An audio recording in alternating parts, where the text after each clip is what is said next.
He took on 30. Outlaws to Save Apache Twins. What their mother did next shocked him. The first thing Thomas Reed heard was the sound of children screaming, thin, terrified voices carried on the dry Arizona wind. He didn't think. He didn't plan. He just ran, because sometimes a single moment tells you exactly who you are, and Thomas refused to be the kind of man who turned his back on the helpless. Before he even saw the danger, he felt it.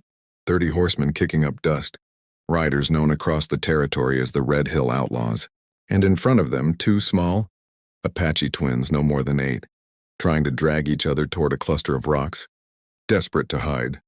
Thomas had faced gunmen before, but never 30. Still, he knew one truth.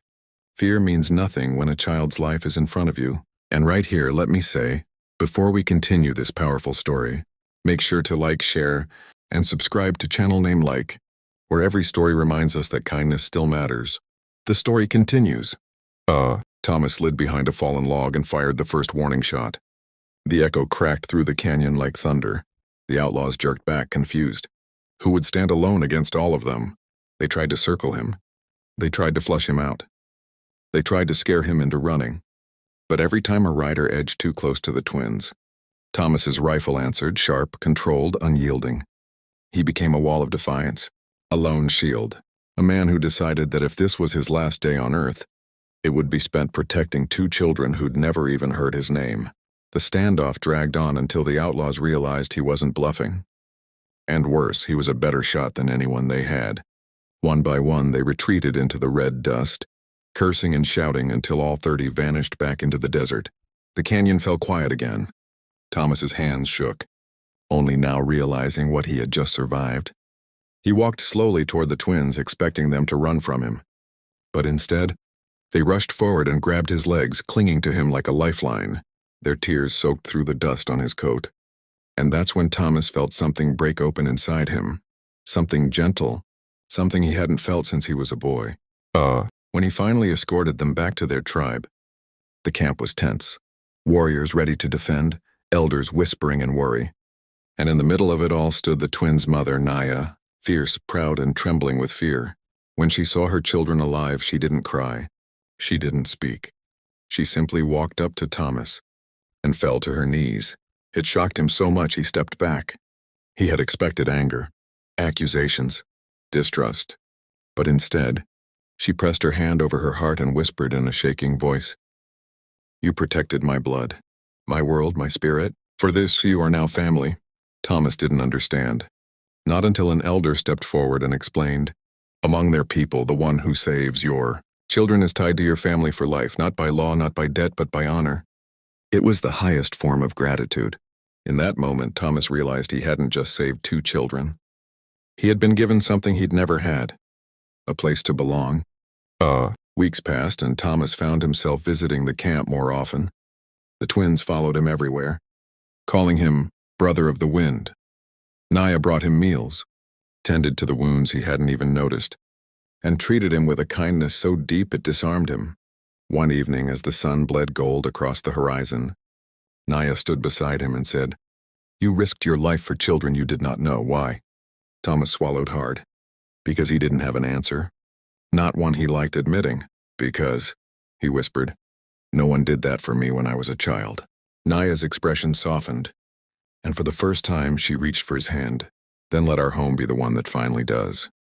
And just like that, the man who'd walked alone for years found a family he never expected, a twist he never imagined, a home built not from blood, but from kindness.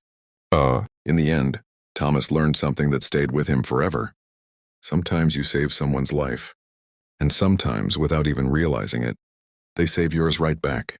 And that is the kind of kindness the world still needs. The next morning, the desert was washed in soft gold light, the kind that made everything feel calmer than it truly was. But inside Thomas Reed's chest, a quiet storm was building. He had planned to leave at sunrise. No goodbyes, no expectations, just slip away like he always did. But when he stepped out of the small shelter the Apache elders had offered him for the night, he found the twins sitting outside waiting for him. Their small legs were crossed, their braids messy, their faces hopeful. "Brother of the Wind," the boy said, "are you going home now?" Thomas hesitated. Home. He wasn't sure he even had one anymore. Before he could answer, Naya emerged from behind them, her hair loose. Her eyes tired from a night of worry. She held out a clay bowl with warm cedar tea. "You saved what I could never replace," she said softly. "Let me at least give you a morning of peace." Thomas almost refused, out of habit, out of fear, out of the belief that he didn't deserve kindness. But something in Naya's voice, something gentle, unguarded, pulled him in. He sat, and for the first time in years, he allowed someone to care for him without pushing them away. As they ate, Thomas noticed quiet glances passing between the elders. Whispered words, concerned looks. He wasn't sure if he had overstepped some boundary or broken some unspoken rule.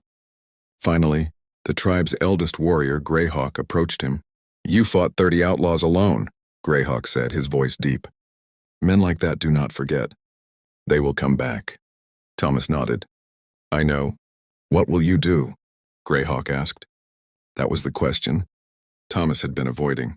For years he'd lived like a ghost, moving town to town, never staying long enough to grow roots, never giving anyone a chance to rely on him. But when he looked at the twins, when he saw Naya watching him from the fire, when he felt the tribe's quiet gratitude, a strange realization sparked inside him. For the first time he had something worth protecting. "I'll stay," Thomas said quietly. "At least until the threat is gone." Naya's breath caught, barely noticeable but deeply felt. The twins lit up like the rising sun, but Greyhawk shook his head. "Not enough," he said. "The outlaws will strike harder.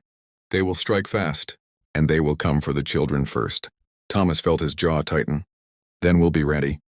Greyhawk eyed him for a long silent moment, then said words that shook Thomas more than any outlaw ever had.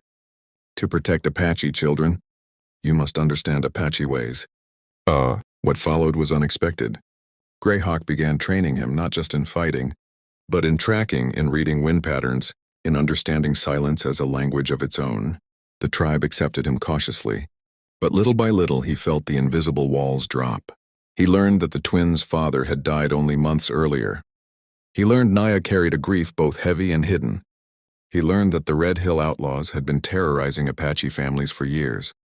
And the more he learned, the more his purpose became clear. He wasn't just protecting 2 children anymore. He was protecting a people who had shown him more honor in 2 days than the world had in 20 years. But everything shifted one evening when Naya approached him alone. Her voice was barely a whisper. "You stayed for the children. But tell me truthfully, Thomas Reed, are you staying for me too?" He froze, because for the first time in his adult life, he didn't know the answer. But his silence said enough. Naya stepped closer, her eyes searching his. "I do not need a hero," she whispered. "I need a man who understands loyalty and carries kindness in his heart." Thomas swallowed hard, every old scar inside him tightening. "I'm trying," he said, "but I'm not sure I know how." Naya placed her hand lightly on his chest. "Then let us teach you." Her touch was warm, unexpected, terrifying, because saving the twins had been instinct. But this was something deeper, something Thomas wasn't sure he deserved. And before he could speak, Greyhawk appeared at the edge of camp with urgent news. The outlaws were seen near the canyon. 30 riders, now turned to 40. The threat had returned and grown. And suddenly, Thomas's place in the tribe would be tested in a way he never imagined.